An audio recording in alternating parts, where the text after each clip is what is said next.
Transporte de medianoche al infierno. Nota del escritor Lengua de Brujo. Te invito a que esta historia la intentes escuchar sentado a mitad de la habitación con la luz apagada y los ojos cerrados. De esta manera podrás experimentar algo de lo que vivió el protagonista. Hay una posibilidad de que alguien más te acompañe durante este viaje. Basada en una experiencia real de un habitante de Nochistlán, Zacatecas. Soy Esteban, actualmente tengo 44 años y vivo en Nochistlán. Hace más de 25 años trabajé para una constructora en Cañadas de Obregón. Todos los días muy temprano debía levantarme a las 6 de la madrugada para poder tomar el camión rural desde Nochistlán a las 7 y llegar rayando a las 8 en punto. El trayecto no era largo, no obstante el camión tomaba un tramo de terracería y muy poco de pavimento. Eso atrasaba algo el recorrido, pero aún así me daba la oportunidad de dormir una hora más. En la constructora tenía varias amistades con las cuales convivía como mi familia.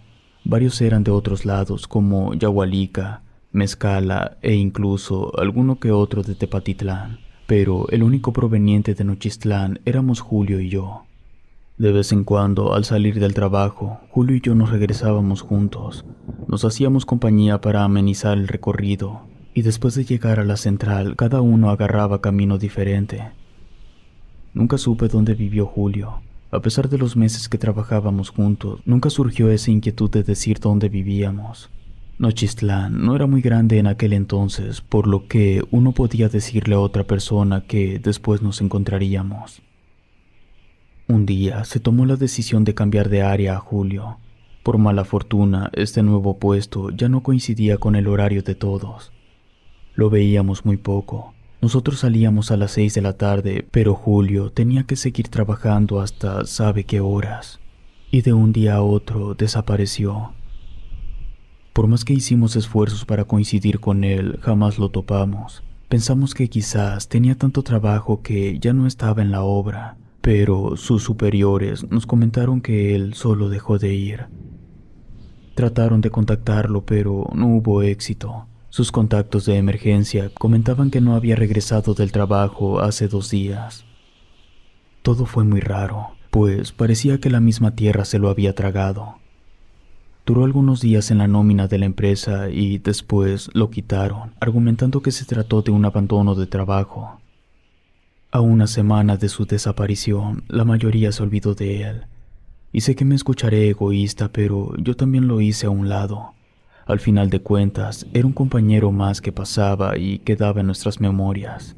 Y casi al día siguiente de que lo quitaron de la nómina, me promovieron a mí para estar en su lugar. Sabía lo que esto implicaba, un nuevo horario, un ritmo más pesado, pero la paga era muy buena. No me pude negar, por lo que quise comenzar lo más pronto posible. Mi trabajo nuevo consistía en ser supervisor de obra.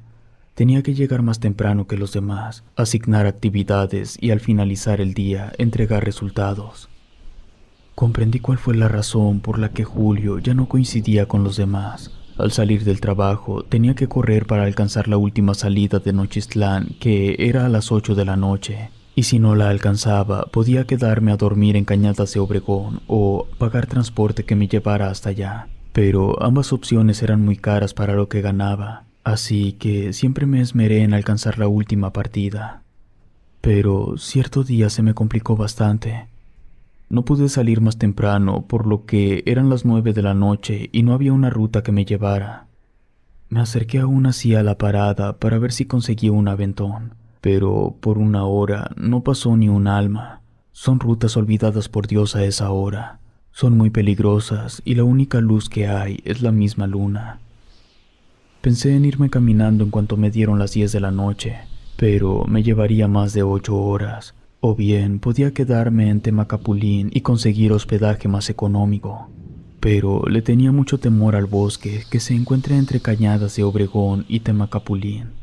Era un lugar lleno de historias de fantasmas, nahuales y brujas. Y cuando estuve a punto de decidirme a caminar, una anciana que también estaba esperando ruta me detuvo del brazo y me dijo que no me desesperara. Dentro de poco pasaría la ruta de la medianoche a recogernos. Yo desconocía que había una ruta más, y si era de la medianoche, era muy probable que llegara aún así a buena hora a Nochistlán.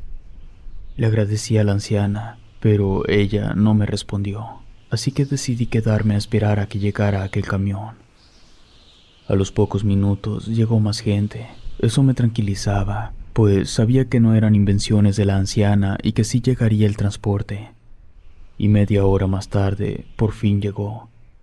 Era un camión muy viejo, apenas le servía un faro. Dejé que subieran todos primero para al final yo preguntar al chofer si iba a Nochistlán. El chofer se rió y me dijo que, para la hora que era, tenía suerte de que pasara transporte. Lo que sea era mejor que quedarme allí esperando más tiempo. Me subí.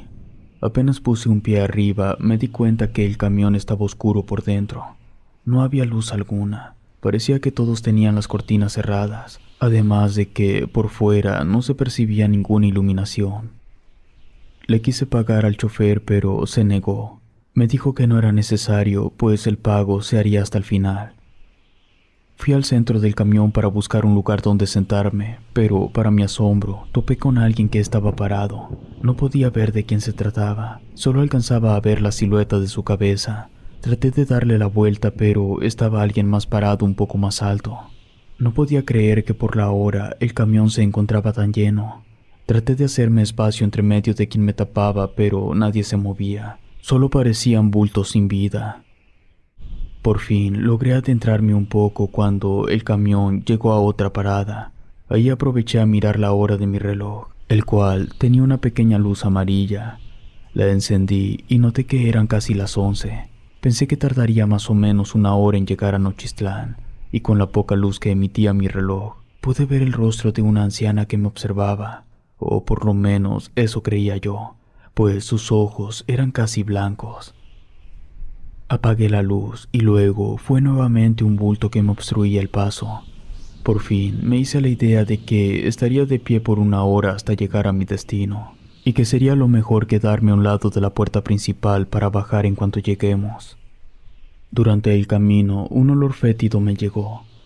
Era insoportable, no entendía cómo nadie se molestaba. Parecía ser que alguien tenía algún animal muerto en algún asiento o debajo de ellos.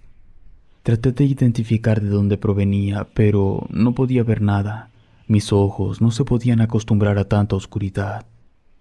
Después de unos minutos, logré moverme un poco más hacia el centro, con la intención de evitar ese detestable olor, pero a donde fuera se hacía más fuerte.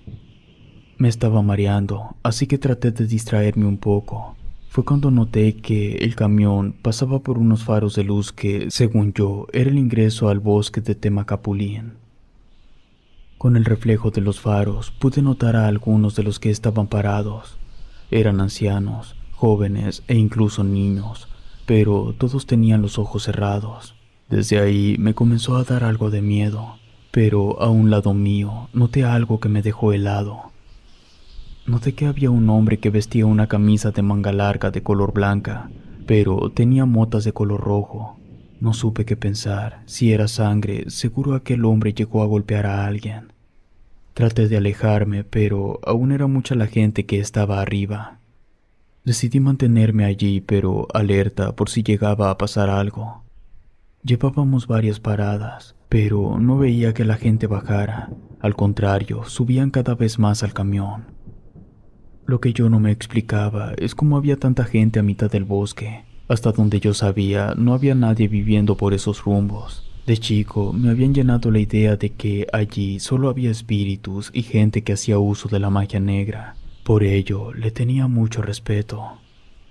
Tenía tanta curiosidad de saber cuánto pasó para hacerme una idea del tiempo que faltaba, pero tampoco sabía si ya habíamos salido del bosque. El camión no era muy rápido, así que decidí cerrar los ojos, al igual que todos los demás, para ver si agarraba algo de sueño. Entonces pude distinguir un olor peor que animal muerto. Era azufre, olía horrible, me ahogaba. Abrí los ojos y traté de ver si alguien más se quejaba, pero no se escuchaba que alguien dijera algo. En eso se escuchó el llanto de un niño. Le gritaba a su madre, diciéndole que no sabía dónde estaba. Yo intentaba buscar con la mirada a su madre, pero no le respondía. Pensé que ella quizás se había bajado en algunas de las paradas del camión en medio del bosque, y un par de minutos después, una mujer comenzó a preguntar si habíamos visto a su hijo. El niño ya se había quedado callado desde hace rato, pero la mujer ahora era quien preguntaba por su hijo. El camión paró y abrió la puerta trasera, y en unos segundos la mujer ya no se volvió a escuchar. No comprendía qué era lo que estaba ocurriendo, y por primera vez en toda mi vida estaba temblando de miedo. Jamás había pasado por algo así que comencé a desesperarme. Quería bajar, no me importaba si era la mitad del bosque o no, pero yo estaba completamente desesperado. Regresé hasta donde se encontraba el chofer y me acerqué a la puerta para decirle que me bajara, pero este sujeto me agarró del pecho y me empujó hacia atrás con mucha fuerza. Me dijo que la bajada solo era por atrás. Traté de hacerlo entrar en razón, pero fue inútil. Y me dijo: no es mi culpa que haya tantos pecadores y almas desaparecidas que ocupen llegar a su destino. Esto no es nada comparado con las ánimas que tengo que llevar al purgatorio.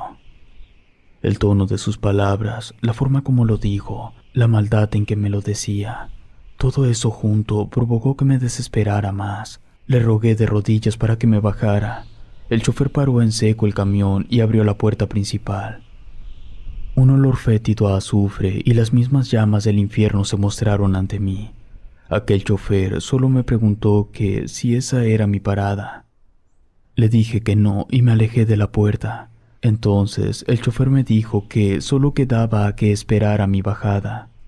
Él ya había recogido a sus 100 almas en pena para ir a dejarlas a la puerta del infierno. Me escabullí a gatas entre los demás. Quería alejarme de allí. Golpeé a varios para que se hicieran a un lado. Entonces me di cuenta que aquel olor nauseabundo a animal muerto había regresado, y quizás no era un animal lo que apestaba, sino la misma gente que estaba muerta sobre el camión. Algunos me pisaron y comenzaron a patear. Me di cuenta que ya estaba con el sujeto de la camisa manchada. Intenté hablarle para que me ayudara, pero aquel hombre solo parecía ignorarme. Recordé que tenía la luz de mi reloj y al encenderla me di cuenta que estaba el niño enroscado en el piso. Lo toqué y se sentía frío. Parecía que no respiraba. Y en eso pude escuchar una voz familiar muy cerca de mí. Me hablaba por mi nombre. Yo sabía que la había escuchado en algún lado, pero no recordaba dónde. Hasta que me dijo: no he visto a mi familia. Sácame de aquí.